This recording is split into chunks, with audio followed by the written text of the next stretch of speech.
முதல்ல நீ இந்த வேலையை விட்டுட்டு நீ படிச்ச படிப்புக்கான வேலையை தேடு. எனக்கு உன்னை ரொம்ப பிடிக்கும்.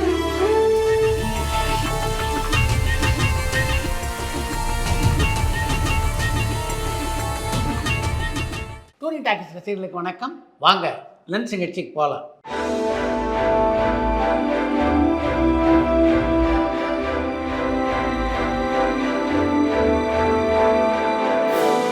என்னம்மா முதல் கேள்வி?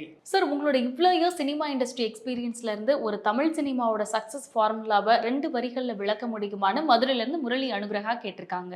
தமிழ் சினிமாவில் பழந்தென்று கொட்டை போட்ட தயாரிப்பாளர்களான S Vasan, AV Meiyappa Chettiar, நாகரெட்டியார், TR Sundaram ஆகியோரெல்லாம் சாதிக்க முடியாத ஒரு விஷயத்தை சர்வசாதாரணமாக என்கிட்ட நீங்கள் கேட்டிருக்கீங்க. உங்களுடைய நம்பிக்கைக்கு என்னுடைய நன்றி. தமிழ் சினிமாவுடைய சக்ஸஸ் ஃபார்முலாவை மட்டும் ஒரு வரியிலோ அல்லது பல வரிகளிலோ சொல்லக்கூடிய ஆற்றல் மட்டும் எனக்கு இருந்திருந்தா நான் எப்படி இருந்திருப்பேன் தெரியுமா? அம்பானியை விட மிகப்பெரிய பணக்காரராக இருந்திருப்பேன். நீங்க நடிச்ச முதல் சின்னத்திரை தொடர் எதுன்னு பல்லாவரம்ல இருந்து கிருஷ்ணமூர்த்தி கேட்டிருக்காங்க. நான் நடித்த முதல் சின்னத்திரை தொடர்னா அது ஆமாவானுடைய படைப்பிலே உருவான கங்கா யமுனா சரஸ்வதி என்ற தொடர் தான். அந்த தொடரில் நடித்ததற்கு பின்னால் தான் பல தொடர்களில் நடிக்கக்கூடிய வாய்ப்பு எனக்கு கிடைத்தது. 80s 90s காலகட்டத்தில் நடிகர் திலகம் சிவாஜி நடிப்புல உங்களை கவர்ந்த 3 படங்கள்னா எதை சொல்லுவீங்கன்னு மலேசியாவிலிருந்து சிவனி அருணாச்சலம் கேட்டிருக்காங்க. 80களில் நடிகர் திலகம் நடித்த படங்களில் அவர் நடிப்பால் என்னை கவர்ந்த படங்கள்னா என்னுடைய தயாரிப்பிலே உருவான 2 படங்களே இருக்குது. ஒன்று வாழ்க்கை, இன்னொன்று ஜல்லிக்கட்டு. 2 திரைப்படங்களிலும் மாறுபட்ட கதாபாத்திரங்களை நடித்திருந்தவர் தான் சிவாஜி. 2 படத்துலையும் தன்னுடைய நடிப்பால் அசத்தி இருந்தார் அவர் என்று தான் சொல்ல வேண்டும். 90களில் சிவாஜி நடித்த படங்களிலே நான் பணியாற்றிய பசும்பொன் படமும் இருக்குது. அப்படின்னாலும் என்னை மிகவும் கவர்ந்த படம் என்றால் அது கமல்ஹாசன் உருவாக்கிய தேவரமகன் திரைப்படம் தான். சந்தானம் ஃபர்ஸ்ட் ஹீரோவா நடிச்ச படம் அரையன் 305 கடவுள். அந்த படத்துல அவர் ஹீரோவா ரசிகர்கள் யாருமே அக்செப்ட் பண்ணிக்கல. அப்படி இருந்தும் அவர் இதுக்கப்புறம் நம்ம ஹீரோவா தான் நடிக்கணும் அப்படின்ற முடிவை எப்படி எடுத்தாருன்னு கேட்டிருக்காங்க. அரையன் 305 கடவுள் திரைப்படத்தில் கதாநாயகனாக சந்தானத்தை ரசிகர்கள் ஏற்றுக்கொள்ளாது மட்டும் இல்லை, சந்தானத்தாலேயே ஏற்றுக்கொள்ள முடியல அப்படின்றது தான் உண்மை. அதன் காரணமாகத்தான் உடனடியாக நகைச்சுவை பாத்திரங்களுக்கு மாறினார் சந்தானம். அதற்கு பின்னாலே ஒரு காலகட்டத்தில் இனி கதாநாயகனாவது என்று முடிவெடுத்தவர் கதாநாயகனாக இன்று வரை நிலைத்திருக்கிறார் என்றால் அதுக்கு முக்கியமான காரணம் சந்தானத்துடைய உழைப்பு.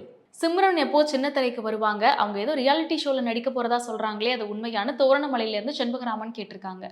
சின்ன திரைக்கு இது வரைக்கும் சிம்ரன் வராமல் இருந்திருந்தா நீங்கள் இப்படி கேள்வி கேட்குறது சரியாக இருந்திருக்கும். சின்ன திரையிலே பல ரியாலிட்டி ஷோக்களில் ஏற்கனவே பங்கு பெற்றவர் தானே சிம்ரன். சார், ஜெயலலிதா அவர்களை நீங்க எப்போ ஃபர்ஸ்ட் மீட் பண்ணீங்கன்னு திருக்கோவிலூர்லேருந்து ரவிச்சந்திரன் கேட்டிருக்காங்க.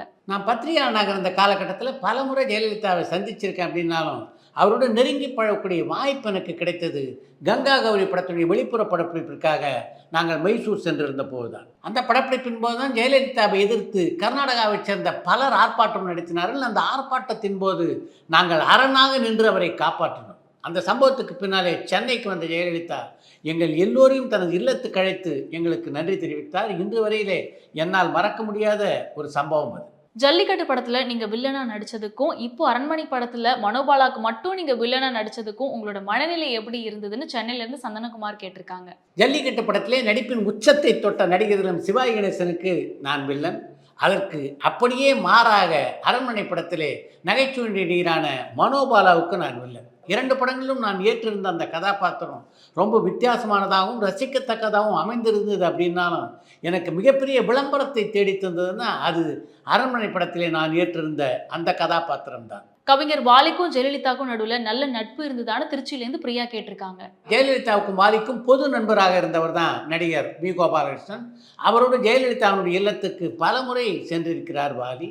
அப்பெல்லாம் ஜெயலலிதாவோடு நன்கு பழகக்கூடிய வாய்ப்பு அவருக்கு கிடைத்திருக்கிறது. அது மட்டும் இல்லாமல் அடிமைப்பெண் படத்திற்காக ஜெயலலிதா பாடிய அம்மா என்றால் அன்பு என்று தொடங்குகின்ற பாடலையும், சூரியகாந்தி படத்திற்காக அவர் பாடிய தில்ரூபா என்ற பாடலையும், நான் என்றால் அது நானும் அவளும் என்ற பாடலையும் எழுதியவர் வாலி தான்.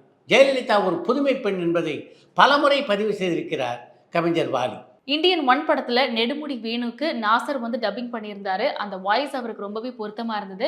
இப்போ இந்தியன் 2 படத்துல நெடுமுடி வேணுக்கு நாசர் தான் டப்பிங் பண்ணியிருக்காரா இல்ல வேற யாராவது டப்பிங் பண்ணியிருக்காங்களான்னு சென்னையில இருந்து கௌஷிக் கேட்டிருக்காங்க. இந்தியன் படத்திலே நெடுமுடி வேணுவிற்கு நாசரைத்தான் பேச வைத்திருந்தார் சங்கர். அப்படின்றதுனால இந்தியன் 2 திரைப்படத்திலும் நெடுமுடி வேணு நடித்திருக்கின்ற அந்த கதாபாத்திரத்துக்கு நாசரைத்தான் அவர் பேச வைத்திருப்பார் என்று நான் நம்புறேன். டைரக்டர் ஆகணும் அப்படின்னு நினைச்ச பாக்யராஜ் எப்படி ஆக்டர் ஆனாரு அப்படின்னு தஞ்சாவூர்ல இருந்து சேகர் கேட்டிருக்காங்க. இயக்குனர் ஆக வேண்டும் அப்படின்ற ஆசையோடு சினிமா உலகத்துக்கு வந்தவர் இல்லை பாக்யராஜ். நடிகன் ஆகணும் அப்படின்ற ஆசையோடு தான் அவர் வந்தார். ஒரு காலகட்டத்தில் நடிகனாவது அவ்வளவு எளிதில்லை அப்படின்றது தெரிந்து கொண்ட அவர் சினிமா உலகத்துக்குள்ளே நுழைவதற்கு ஒரு வாய்ப்பாகத்தான் அந்த உதவி இயக்குனர் வேலையை பயன்படுத்தினார். அந்த உதவி இயக்குனர் வேலையே அவரை கதாநாயகன் ஆக்கும் அப்படின்னு அவர் கனவிலும் எதிர்பார்த்திருக்க வாய்ப்பில்லை. சார், உங்களோட பெரிய தம்பி படத்துல பிரபு தலைவாசல் விஜயை மீட் பண்ண வர போலீஸ் ஸ்டேஷன் வழக்கத்துக்கு மாறாக இருந்ததே, அது ஏன்னு கனடால இருந்து யுவன் கேட்டிருக்காங்க. பல திரைப்படங்களில் ரசிகர்கள் ஒரே மாதிரியான போலீஸ் ஸ்டேஷன் பார்த்துருப்பாங்க. அந்த காலகட்டத்தில் பார்த்தீங்கன்னா போலீஸ் ஸ்டேஷன் சம்பந்தப்பட்ட பல காட்சிகள் ஏஆர்எஸ் கார்டன்லையும் ஏவிஎம் ஸ்டுடியோவிலும் தான் படமாக்கப்பட்டன. அதிலிருந்து முற்றிலும் மாறுபட்டதாக ஒரு போலீஸ் ஸ்டேஷனை காட்டணும்னு நான் விரும்பியதன் விளைவு தான் பெரிய தம்பி படத்திலே இடம்பெற்றிருந்த அந்த போலீஸ் ஸ்டேஷன். சார், பல படங்கள்ல நீங்க டான்ஸ் ஆடி இருக்கீங்க. அதுல உங்களுக்கு பிடிச்ச படம் எதுன்னு மயிலாப்பூர்ல இருந்து சரசா கேட்டிருக்காங்க. நான் நடனமாடிய முதல் படம் பூப்புவா பூத்திருக்கேன். அந்த படம் வேந்தர்முட்டை அழப்பனுடைய இயக்கத்தில் உருவான அந்த படத்தில் பிரபுதேவனுடைய தந்தையான சுந்தரத்தினுடைய நடன இயக்கத்தில் தான் நான் ஒரு பாடலை ஆடியிருந்தேன்.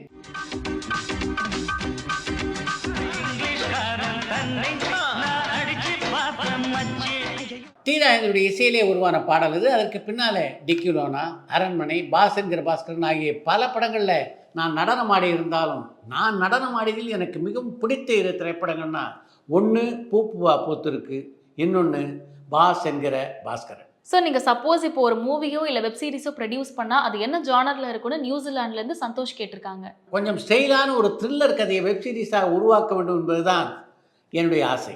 வைரமுத்து ரொம்ப கோபக்காரரா அப்படின்னு திருத்துறைப்பூண்டியிலேருந்து தாமரை கண்ணன் கேட்டிருக்காங்க. இந்த உலகத்தில் யார் கோபக்காரர் இல்லை, எல்லார்ட்டையும் கோபம் இருக்குது.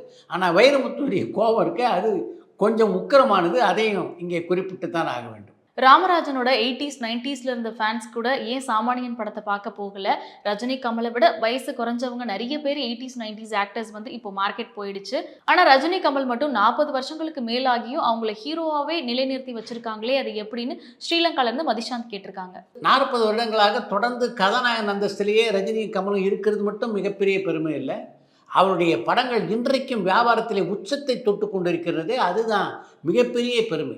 அப்படிப்பட்ட ஒரு நிலையிலே அவர்கள் இருவரும் இன்றைக்கு இருக்கிறார்கள் என்றால் அதுக்கு முக்கியமான காரணம் அவருடைய கடுமையான உழைப்பு. முதல்வர் ஸ்டாலின் சினிமாக்கள் பாப்பாரான்னு தேனியிலிருந்து பிரேம்குமார் கேட்டிருக்காங்க. இப்போது முதல்வர் மு.க. ஸ்டாலினுக்கு இருக்கின்ற பணிச்சுமையில் அவரால் எல்லா திரைப்படங்களையும் பார்க்க முடியுமா அப்படின்னு எனக்கு தெரியல. ஆனாலும் தேர்ந்தெடுத்து ஒரு சில திரைப்படங்களை அவர் பார்ப்பார் அப்படின்னு தான் நினைக்கிறேன். ஒரு காலகட்டத்திலே எல்லா திரைப்படங்களையும் பார்த்து ரசித்தவர் தான் நம்முடைய முதல்வர். சார், ஆக்டர் ஆகணும் அப்படின்ற ஆசையில தான் நீங்க திரைத்துறைக்கு வந்தீங்களான்னு சென்னையிலேருந்து மாலா கேட்டிருக்காங்க. ஆரம்பத்தில் திரைத்துறைக்கு வருவேன் அப்படின்னு எனக்கு தெரியாது. தெல்லூர் தர்மராஜன் என்ற மனிதரை மட்டும் நான் சந்தித்து இருக்காவிட்டால் நான் ஒரு பத்திரிகையாளனாக இருக்க மாட்டேன், திரைத்துறைக்கு வந்திருக்க மாட்டேன், இன்றைக்கு உங்களுடைய கேள்விகளுக்கு பதில் சொல்லி கொண்டிருக்கவும் மாட்டேன். இதுக்கு எல்லாத்துக்கும் பிள்ளையார் சொல்லி போட்டதுன்னா அது தெல்லூர் தர்மராஜன் என்ற அந்த மனிதன் தான். மைக் மோகன் ரொம்பவே நல்லா நடிக்கிறாரு, ஆனா சுரேந்தர் குரல் வந்தா இன்னுமே நல்லா இருக்கும், அது அமையுமான்னு கோவைப்புத்தூர்லேருந்து பாபு கேட்டிருக்காங்க. நடிகர் மோகனுக்கும் எஸ்.என். சுரேந்தருக்கும் இடையே உள்ள கருத்து வேறுபாடு இப்போதைக்கு அவர்கள் இணைவதற்கு அவர்களை எளிதாக அனுமதிக்காது அப்படின்னு நான் நினைக்கிறேன்.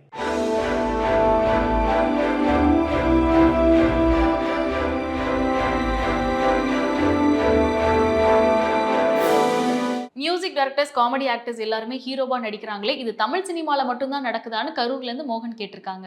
நகைச்சுவை நடிகரான சுனிலை கதாநாயகனாக நடிக்க வைத்து பிரபல இயக்குனரான எஸ்.எஸ். ராஜமௌலி உருவாக்கிய திரைப்படம் தான் மரியாதை ராமன்னா. அந்த திரைப்படம் மிகப்பெரிய வெற்றி படமாக அமைந்தது. சுனிலை போலவே பல நகைச்சுவை நடிகர்கள் தெலுங்கிலும் இந்தியிலும் கதாநாயகர்களாக நடித்திருக்கிறார்கள். அப்படின்னாலும் மிகப்பெரிய அளவிலே இயக்குனர்கள், இசையமைப்பாளர்கள், நகைச்சுவை நடிகர்கள் எல்லோரும் கதாநாயகரானது தமிழ் சினிமாவில் தான். அடுத்து இன்று ஒரு தகவல். யாரையும் எந்த காலத்திலும் சாதாரணமாக நினைக்கக்கூடாது, அவர்களை பார்த்து எந்த சுடுசொல்லையும் சொல்லக்கூடாது என்பதற்கு உதாரணமாக பல சம்பவங்கள் நடைபெற்றிருக்கின்றன. அப்படி ஒரு சம்பவத்தை தான் இன்றைக்கு உங்களோடு நான் பகிர்ந்து கொள்ள இருக்கிறேன். எம்ஜிஆர் கதாநாயகனாக நடித்த நல்லவன் வாழ்வான் என்ற படத்துக்கு பாடல் எழுதக்கூடிய வாய்ப்பு கவிஞர் வாலிக்கு கிடைத்தது. அதுதான் அவர் அறிமுகமாக கொண்டிருந்த காலகட்டம். அந்த அலுவலகத்துக்கு போகும்போது எதுக்கும் துணையாக ஒரு நண்பர் இருக்கட்டுமே என்று தன்னுடைய நண்பரான நாகேஷை அழைத்து கொண்டு சென்றார் கவிஞர் வாலி. அந்த படத்தை டைரக்ட் பண்ணவர் பா. நீலகண்டன். அவருடைய அறைக்கு வாலியும் நாகேஷும் சென்றவுடனே உங்கள் 2 பேரில் யார் வாலி என்றார் இயக்குனர் பா. நீலகண்டன். நான் தான் வாலி அப்படின்னு அவர் பதில் சொன்னோடனே இது யார் என்று நாகேஷை பார்த்து கேட்டார் பா. நீலகண்டன். இது நாகேஷ், என்னுடைய நண்பர் அப்படின்னு வாலி சொன்ன உடனே நீங்கள் கொஞ்சம் வெளியேறுங்க, நீங்களா பாட்டு எழுத போகிறீங்க, அப்புறம் உங்களுக்கு இங்கே என்ன வேலை என்றாராம் பாநீலகண்டன். அந்த சந்தர்ப்பத்தில் நாகேஷுடைய மனசு எந்த அளவு சங்கடப்பட்டிருக்கும் அப்படின்னு நீங்கள் நினச்சி பாருங்கள். இந்த சம்பவத்துக்கு பின்னாலே நாகேஷ் எந்த அளவுக்கு தமிழ் சினிமாவிலே தவிர்க்க முடியாத ஒரு நடிகராக உயர்ந்தார் அப்படின்றது எல்லோரும் அறிந்த விஷயம். அந்த காலகட்டத்தில் பாநீலகண்டன் இயக்கத்திலே பல திரைப்படங்களில் நடித்தவர் தான் நாகேஷ்.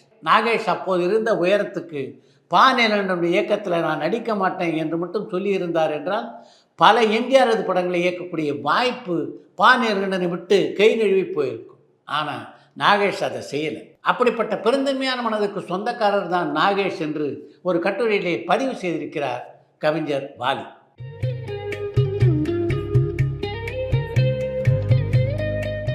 இத்துடன் இன்றைய லென்ஸ் நிகழ்ச்சி நிறைய பெறுகிறது. மற்றும் அடுத்த லென்ஸ் நிகழ்ச்சியிலே சந்திப்போம்.